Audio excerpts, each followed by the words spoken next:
Delhi police কার পারমিশনে এই কাজটা করেছে সেটার জবাবটা দিক না। আজকে রাম মন্দিরে যে চুরিটা হলো কিভাবে হলো সেটার জবাব দিক সরকার। বিরোধীদের কাজ হলো প্রশ্ন করা, আর বিরোধীদের প্রশ্ন করার থেকে রোখার কারো কোনো রাইট নেই। মমতা ব্যানার্জি একজন মহিলা, সে বিগত দিনে আমাদের বাংলার মুখ্যমন্ত্রী ছিল 15 বছর।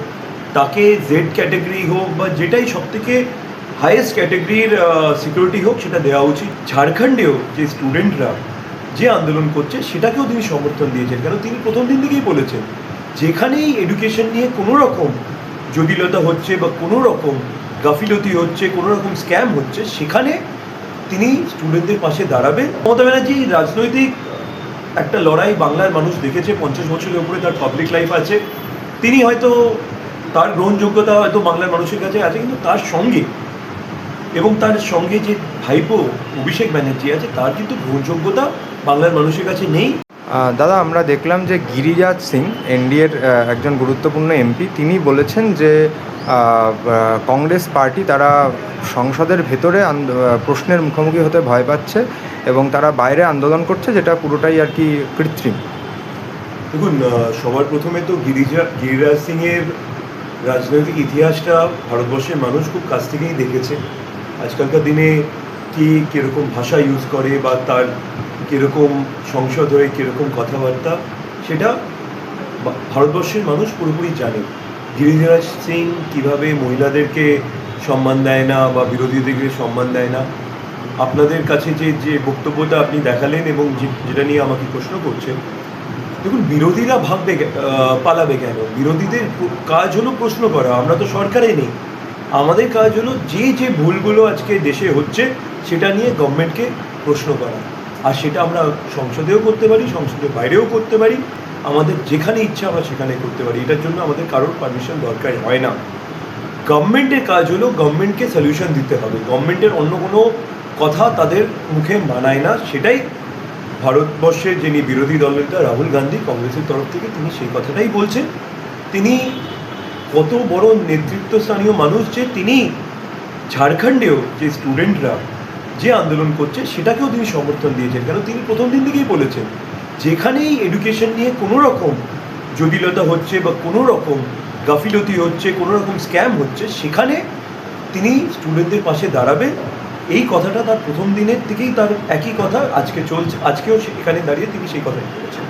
গিরিরাজ সিং কী বলছে কী না বলছে সেটা নিয়ে বেশি না ভেবে আমার মনে হয় যে সরকারের উচিত রাহুল গান্ধীর প্রশ্নগুলো যেটা তিনি এতদিন ধরে করে এসছেন সেটার উত্তরটা দিক, যে স্টুডেন্টের ওপরে গুলি কে চালালো, স্টুডেন্টের যে আক্রান্ত হলো কী কারণে হলো এবং দিল্লি পুলিশ কার পারমিশনে এই কাজটা করেছে সেটার জবাবটা দিক না। আজকে রাম মন্দিরে যে চুরিটা হলো কিভাবে হলো সেটার জবাব দিক সরকার। বিরোধীদের কাজ হলো প্রশ্ন করা, আর বিরোধীদের প্রশ্ন করার থেকে রোখার কারো কোনো রাইট নেই।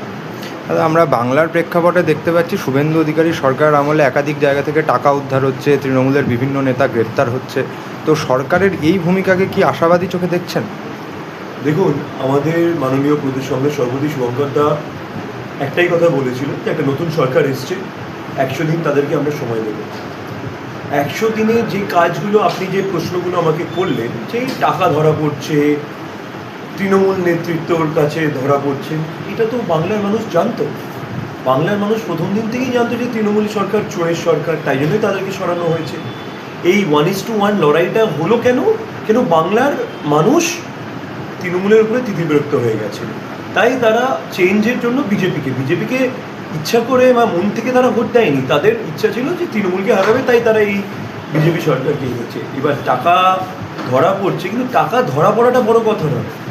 যে টাকা ধরার পরে যে ব্যক্তিগুলোর থেকে টাকাটা ধরা পড়ছে তাদেরকে শাস্তি হওয়া উচিত, আদালতে শাস্তি হওয়া উচিত। সেটা কবে হবে? আমরা সেটার অপেক্ষায় আছি। সেটা নিয়ে আমাদের যতক্ষণ না সেটা হবে ততক্ষণ কোনো ইতিবাচক কাজ আমি তো মনে করছি না হচ্ছে বাংলাতে। সরকার এসছে, সরকার অনেক আশ্বাস দিয়েছিলেন ইলেকশনের আগে। অন্নপূর্ণা ভাণ্ডারে এখন পর্যন্ত টাকা গরিব মানুষের হাতে পৌঁছাচ্ছে না, ডিএটাও এখন পর্যন্ত ঠিক করে পৌঁছাচ্ছে না, নতুন রিক্রুটমেন্ট এখনও অ্যানাউন্স হলো না। তো এইগুলো নিয়েও তাদের ভাবা দরকার। তারা অনেক স্টেটমেন্ট দিচ্ছেন পুলিশের। আমি আরেকটা দেখলাম যে দুদিন আগে হালিশহরে একটা অপোজিশন করবে, সে যদি খারাপও হয় তাকে কাস্টোডিয়াল ডেথ হওয়া উচিত নয়, তাকে আদালতে শাস্তি হওয়া উচিত। তো সেইগুলো কবে হবে?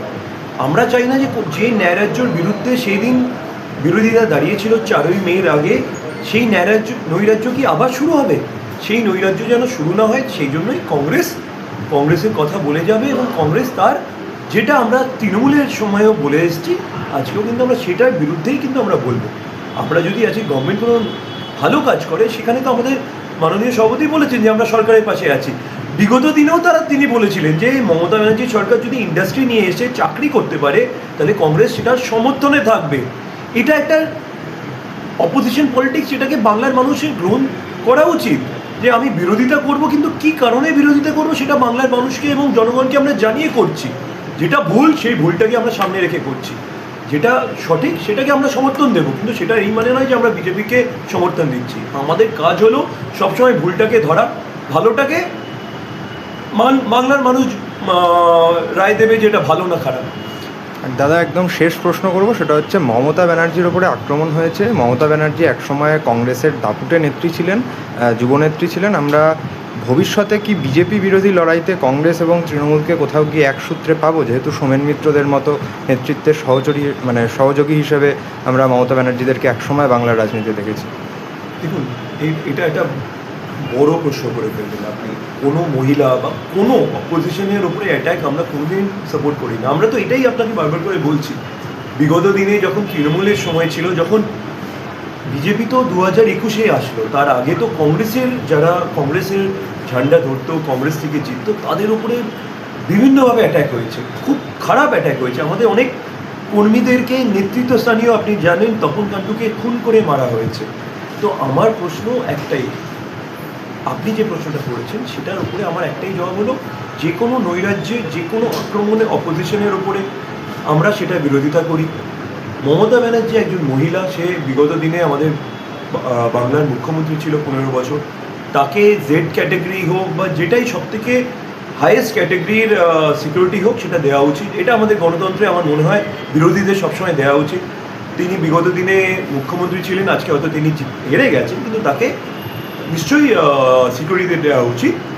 এবং আগামী দিনে এটাও দেখা উচিত সরকারের, যে আমরা বিরোধীরা যদি কোথাও যাই, আমাদের সভাপতি বা অধীর চৌধুরী হোক বা প্রদীপ ভট্টাচার্য হোক বা আব্দুল মান্নান হোক, তাদের উপরে যেন কোনো আক্রমণ না হয়।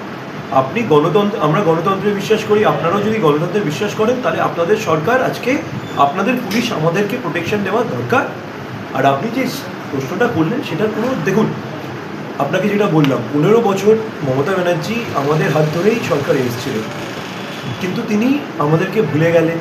এবং আমাদের কর্মীরা যারা কংগ্রেসের পতাকা ধরে রাখার চেষ্টা করেছিলেন, তাদের উপরে অনেক অনেক রকমের, কি বলবো আপনাকে, অনেক রকমের খারাপ কাজ করেছে, যেতে আমাদের লোকেদের মনে অনেক দুঃখ আছে। তো আমি জানি না, এটা আমি বলতে পারবো না গ্যারেন্টি দিয়ে। আমাদের পার্টি যদি মমতা ব্যানার্জিকে আবার সাহারা দেয়, আমাদের কর্মীরা এটা ভালো চোখে দেখবে কি দেখবে না সেটা আমি বলতে পারবো না। কিন্তু মমতা ব্যানার্জি রাজনৈতিক একটা লড়াই বাংলার মানুষ দেখেছে, 50 বছরের উপরে তার পাবলিক লাইফ আছে। তিনি হয়তো, তার গ্রহণযোগ্যতা হয়তো বাংলার মানুষের কাছে আছে, কিন্তু তার সঙ্গে এবং তার সঙ্গে যে ভাইপো অভিষেক ব্যানার্জি আছে, তার কিন্তু গ্রহণযোগ্যতা বাংলার মানুষের কাছে নেই, কংগ্রেস কর্মীদের কাছে নেই এবং কংগ্রেস পার্টির কাছে নেই। এটা আমার মনে হয়। তো আগামী দিন রাজনীতিতে সব কিছু সম্ভব। যে মমতা ব্যানার্জি একদিন আরএসএস এবং বিজেপির সঙ্গেও ঘর করেছেন, তারপর কংগ্রেসের সঙ্গেও ঘর করেছেন, তিনি এনডিএ ইউপিএ দু জায়গাতেই সরকারে ছিলেন। তো আগামী দিনে আমাদের নেতৃত্ব কী ঠিক করবে, সেটা রাজনৈতিক পরিপ্রেক্ষিতে আমাদের নেতৃত্বের ডিসিশন হবে। তো সেটা আমরা কংগ্রেস কর্মী এবং যারা আমরা কংগ্রেস পার্টির সঙ্গে চলি, তাদের উপরে, তাদের কাছে যে ইনস্ট্রাকশন আসবে সেটাই তো আমরা মেনে নিতে হবে, এটাই আমার মনে হয়।